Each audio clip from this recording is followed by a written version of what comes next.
प्रिय दोस्तों, वैशाख मास की पूर्णिमा गौतम बुद्ध बौद्ध पूर्णिमा के नाम से भी विख्यात है, क्योंकि इसी दिन वैशाख पूर्णिमा के दिन गौतम बुद्ध का जन्म हुआ था।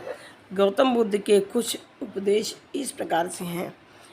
नंबर 1, वर्तमान ही मनुष्य की खुशी का रास्ता है। क्या कहते हैं गौतम बुद्ध जी कि वर्तमान की व्यक्ति को वर्तमान में ही जीना चाहिए। वर्तमान ही मनुष्य की खुशी का रास्ता है। नंबर 2 उपदेश क्या है उनका? मनुष्य का सबसे बड़ा शत्रु क्रोध है। वो क्रोध को सबसे बड़ा शत्रु बताते हैं। नंबर 3 उपदेश, संदेह और शक की आदत सबसे ज़्यादा भयानक होती है। तो इस तीसरे उपदेश के बारे में वो कहते हैं कि संदेह और शक की आदत सबसे अधिक भयानक होती है।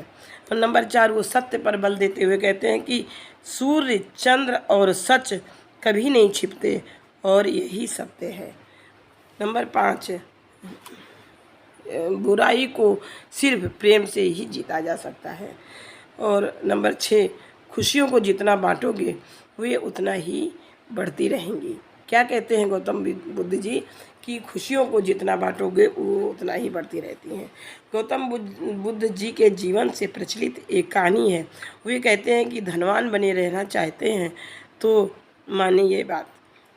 भगवान बुद्ध एक दिन वन से गुजर रहे थे। रास्ते में एक व्यक्ति जमीन खोद रहा था।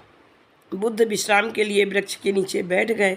उस व्यक्ति को खोदते खोदते एक कलश मिला। कलश में हीरे जवाहरात भरे हुए थे। उसने सोचा आज मेरा भाग्य जाग उठा है।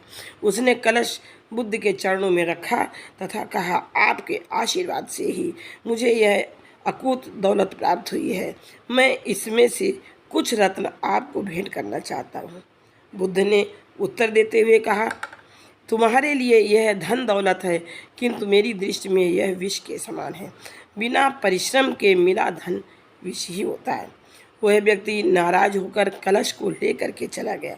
उसने हीरे जवाहरात बेचकर संपत्ति खरीदी और दरिद्र से धनवान हो गया।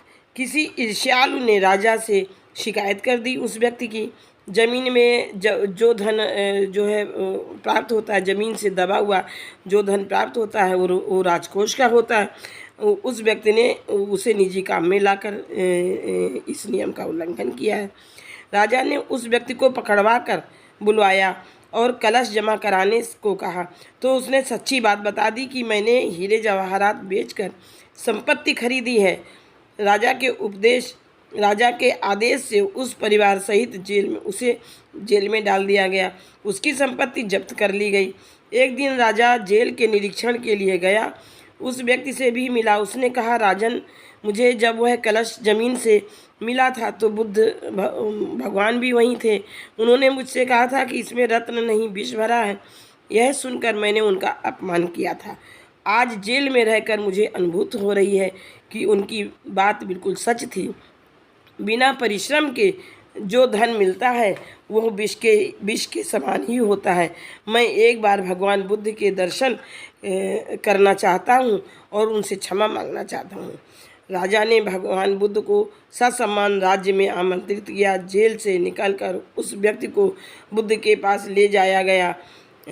उसने उनके चरणों में बैठकर क्षमा मांगी तथा कहा, आपकी बात सत्य थी, कलश में वास्तव में विष था। उस व्यक्ति ने क्या कहा कि जो आपने मुझसे कहा था कि कलश में वास्तव में विष था, जिससे मुझे जेल भिजवाया गया। बुद्ध के आदेश से राजा ने उसे जेल से रिहा कर दिया। उसने उसी दिन से परिश्रम से प्राप्त धन से जीवन यापन किया।